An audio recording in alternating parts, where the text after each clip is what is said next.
ভাইয়ের আমার, এই জন্য নেক আমল, ভালো ভালো আমল কোন সময় আমরা ছাড়বো না। কারণ এই দুনিয়াটা হচ্ছে আমলের জায়গা, আর কবর পরকাল হচ্ছে প্রতিদানের জায়গা। ওই জায়গার ভিতরে আপনি আমল করলে কোনো কাজ আসবে না।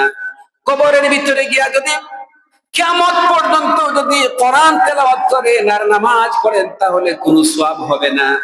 কিন্তু দুনিয়ার ভিতরে যদি আপনি একটা ভালো কাজ করেন তাহলে আল্লাহ পাক রব্বুল আলামিন আপনার আমলের ভিতরে শুধু নেকি লিখে দিবেন। বলে সুবহানাল্লাহ। সম্মানিত উপস্থিতি, এই দুনিয়ায় আমরা আছি, আমলের কোনো গুরুত্ব দিচ্ছি না, নেক কাজের কোনো গুরুত্ব আমাদের কাছে নাই। কিন্তু পরকালে একটা নেকির জন্য আপনি আমি যে কোনো বান্দা আটকা পড়ে যাইতে পারে। এই জন্য কিতাবের ভিতরে এসেছে, হাসরের ময়দানে এক ব্যক্তির আমলনামা যখন ওজন দেওয়া হবে মিজানের পাল্লায়, তখন দেখা যাবে ওই ব্যক্তির আমলনামা সমান সমান হয়ে যাবে, নেকি আর বদি সমান সমান হয়ে যাবে। আল্লাহ পাক রব্বুল আলামিন তখন ওই ব্যক্তির ব্যাপারে ফয়সালা দিবেন, যেহেতু তার আমলনামা সমান সমান, সুতরাং তার আমলটা ভালো আমল যদি একটু বেশি হইতো তাহলে তো জান্নাতে যাওয়ার ফয়সালা হইতো। কিন্তু আমল আর বদ আমল তো সমান সমান। আল্লাহ পাক রব্বুল আলামিন ফেরেশতাদেরকে বলবেন, ওকে আমার জান্নাতে দেওয়ার কোনো সুযোগ নাই। এরপরে তাকে বলা হবে, তুমি যদি জান্নাতের ভিতরে যাইতে চাও তাহলে এই হাসরের ময়দানে তোমার আত্মীয় স্বজন, ছেলে সন্তান, বন্ধু বান্ধব যদি থাকে তাহলে তাদের কারো কাছ থেকে যদি একটা নেকি আনতে পারো তাহলে তোমার জান্নাতে যাওয়ার ফয়সালা হয়ে যাবে। ভাইয়ের আমার, এই ব্যক্তি তখন পেরেশানি হয়ে যাবে। আমলনামা একটা মাত্র নেকি হলে জান্নাতে যাওয়ার সুযোগ, একটা নেকির জন্য সে আটকা পড়ে গিয়েছে। তখন তার মনে হবে, দুনিয়ার ভিতরে আমার কত বন্ধু ছিল, কত ফ্রেন্ডশিপ ছিল, কতর সাথে আমার বন্ধুত্ব ছিল, দেখি আমি হাসরের ময়দানে তাদেরকে আমি খুঁজে পাই কিনা। হাসরের ময়দানে খোঁজা শুরু করবেন। আল্লাহ পাক রব্বুল আলামিন আমাদেরকে বহু আগে সতর্ক করে দিয়েছেন, ও আমার বান্দারা শোনো। আল্লাহ পাক রব্বুল আলামিন বলেন, ওয়ালা ইয়াসআলু হামিমুন হামিমা ইউবাসসারুনহুম। আল্লাহ পাক বলেন, হাসরের ময়দানে যখন বিচার শুরু হয়ে যাবে তখন কোন বন্ধুকে জিজ্ঞাসা করবে না, এমনকি পরিচয়ও দিবে না।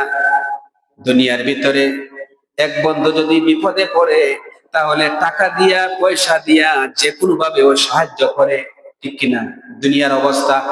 কিন্তু পরকালে হচ্ছে এমন একটা জায়গা, সেই জায়গায় পরকালের ভিতরে সমস্ত মানুষেরা ইয়া নফসি বলে সবাই নিজের জন্য চিন্তিত থাকবে, বন্ধু বন্ধুর পরিচয় দিবে না, এমনকি কেউ কাউকে জিজ্ঞাসা করবে না। অথচ ওই হাসরের ময়দানে বন্ধু বন্ধুদেরকে দেখবে। ওই ব্যক্তি যখন সে নিরাশা হয়ে যাবে, হাসরের ময়দানে তার কোনো বন্ধুদের কাছ থেকে যখন সাহায্য না পাবে, তখন তার মনে পড়বে, আমার তো বাবা মা ভাই স্ত্রী এই সমস্ত আত্মীয় স্বজন আমার প্রাণের যারা ছিল ওদের কাছ থেকে আমাকে সাহায্য নিতে হবে। এই বলে হাসরের ময়দানে সে তালাশ করা শুরু করবে। আমার বাবাকে যদি পাই, মাকে যদি পাই, স্ত্রী সন্তানদেরকে যদি পাই, এমনকি আমার প্রাণের স্ত্রীকে যদি পাই, তাহলে একটা নেকি আমি তাদের কাছ থেকে আনলে তো আল্লাহর জান্নাতে যাওয়ার ফয়সালা হয়ে যাবে। ভাইরা আমার, মন দিয়ে শুনুন, আল্লাহ পাক রব্বুল আলামিন আমাদেরকে 1400 বছর আগে তার নবীর মাধ্যমে আমাদেরকে বলে দিয়েছেন। আল্লাহ পাক রব্বুল আলামিন বলেন, ইয়াউমা ইয়াফিরুল মারউ মিন আখিহি ওয়া উম্মিহি وأبيه وصاحبته وبنيه আল্লাহ পাক বলেন সেই দিন কিয়ামতের ময়দানে প্রত্যেকটা মানুষ তার ভাই, তার মা, তার বাবা, এমনকি তার প্রাণের স্ত্রী এবং সন্তান সন্ততি থেকে পালাবে। সবাই চিন্তিত থাকবে। ওই মানুষগুলা যদি আমার কাছে এসে যদি কোনো কিছু চেয়ে বসে, তাহলে তো আমি কি করব? এই জন্য সবাই সবার থেকে এভাবে পালাবে, কেউ কারো সামনে আসবে না, কারণ হাসরের ময়দানে নেকি ছাড়া কোনো কাজ চলবে না। এই দুনিয়ার ভিতরে লক্ষ লক্ষ কোটি কোটি টাকা বাড়ি আছে, গাড়ি আছে, সবকিছুই এইগুলা শুধু দুনিয়ার জন্য।